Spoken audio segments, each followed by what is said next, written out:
I get no joy from champagne. That alcohol don't do nothing at all. Hello, I've been expecting you.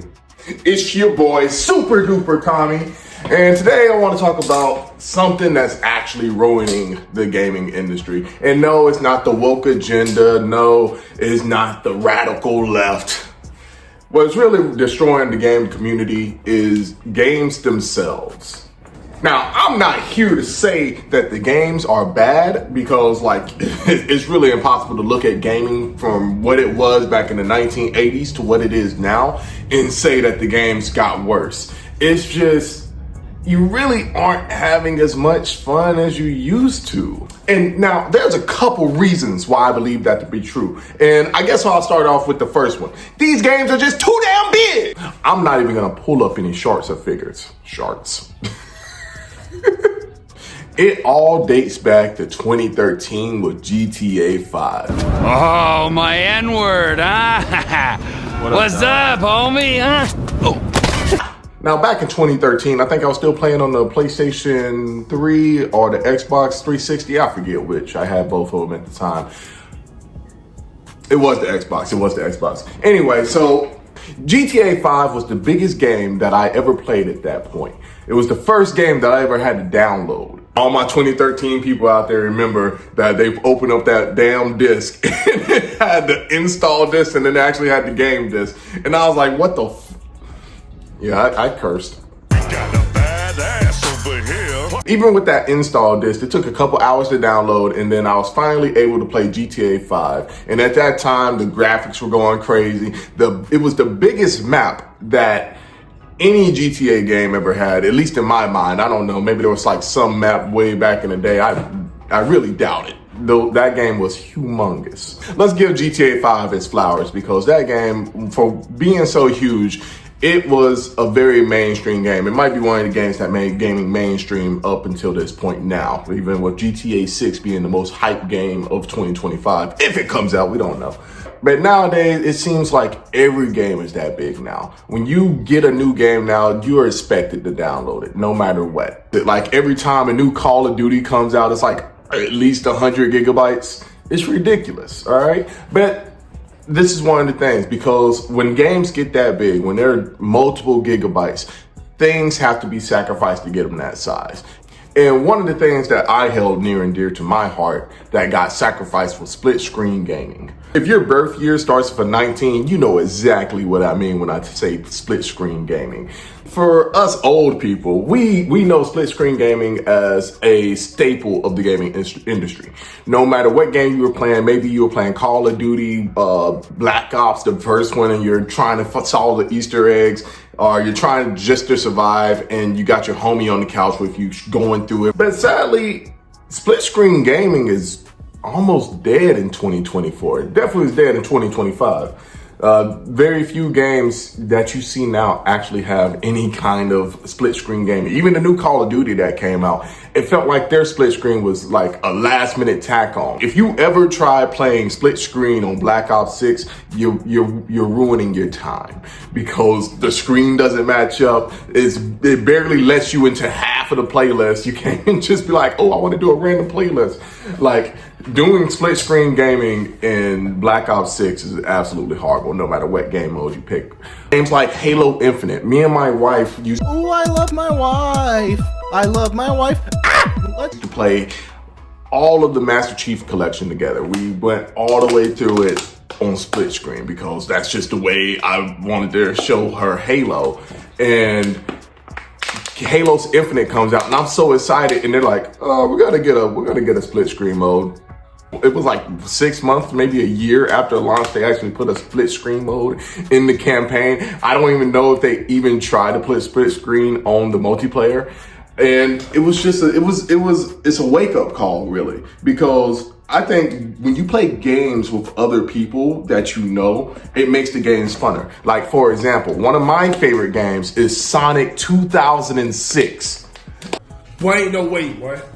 And I don't know if you know what Sonic 2006 is, but like, trust me, I would not get in trouble for calling this game one of the worst games of all time. It was buggy. I don't even remember the story like that. But what I do remember is that me and my cousin used to always play it together. Maybe sometimes she'll be Sonic, sometimes I'll be Shadow, she'll be Silver. No, I don't think anyone played the Silver. I played the Silver more than her. But like, that game held such a special place in my heart, even though it was absolutely terrible. That fond memory of me playing that game with my cousin has made me wish that I could find somewhere to play this game right now. Some kind of online emulator, maybe even if I found the actual disc. I would definitely play Sonic 2006 right now. I did hear they were going to remaster it, and I'm like, are they? And I was like, you know what? It was a good game. A lot of games are launching in the state where it seems that they will be a perfect split screen game, and for whatever reason, they're not. Like, take for example, Multiverses, the WB game that came out. And there is a mode where you can play couch co-op against bots. But it's just like, why can't I play Multiverses online couch co-op? Like, what's the difference? Because like, it's already an online game. It's really that thing of, you have all the opportunity. Everyone's on the same screen. Why is it not where I can play couch co-op online? And I feel like that, one, it ruins the fun of the game and it shortens the lifespan of the game. Multiverses is struggling with player count, like most of these games that launch in the state where it looks like it would be a perfect online game with split screen, but it's just like, no. Because my thing is, when it comes to this, I'm rambling now, but my thing when it comes to this is, who wants to buy an extra Xbox? Who wants to buy an extra PlayStation just to play the same game with the people in your home? You know what I mean? Like me and my wife, for the most part, cannot play on the same TV. We gotta have two different TVs and two different Xboxes just to play a simple online game, when it doesn't have to be that way. It makes gaming so much more antisocial. Think about the parents that can bond with their kids over Fortnite that just can't bond with them because they gotta have an extra device to play Fortnite on. You know how much money that is? Let's put it in perspective. I think if you wanted to, I think it was like the Xbox Series S. If you wanted to get one of those, it would be the cheapest option. It would be the cheapest option for next gen gaming, right? At it might be when I got one, it was like $299, right? So you got to spend at least $600, including tax, to have a game that you can play with somebody in your house. And now you can either, since it's Xbox, you can probably get the Game Pass, or if you had to actually buy the games, you're adding on an extra extra $70, because like there's ways where you don't actually have to pay for the game twice to play with somebody in your house. God forbid you're playing on PlayStation, because that's thousands of dollars right there, baby.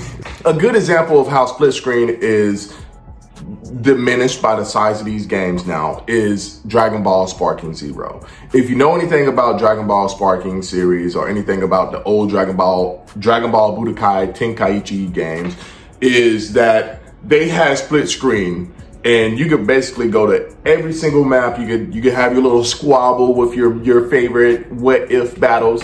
But Sparking Zero did not have that for split screen. You see, in Sparking Zero, all you could do was play split screen in the hyperbolic time chamber, which I do hope they change. But one of the biggest draws about those Dragon Ball games is that you can fight the people in your house wherever you wanted to. And I just feel like it got so diminished by not having that, because like that was like one of the biggest things about the Tenkaichi series.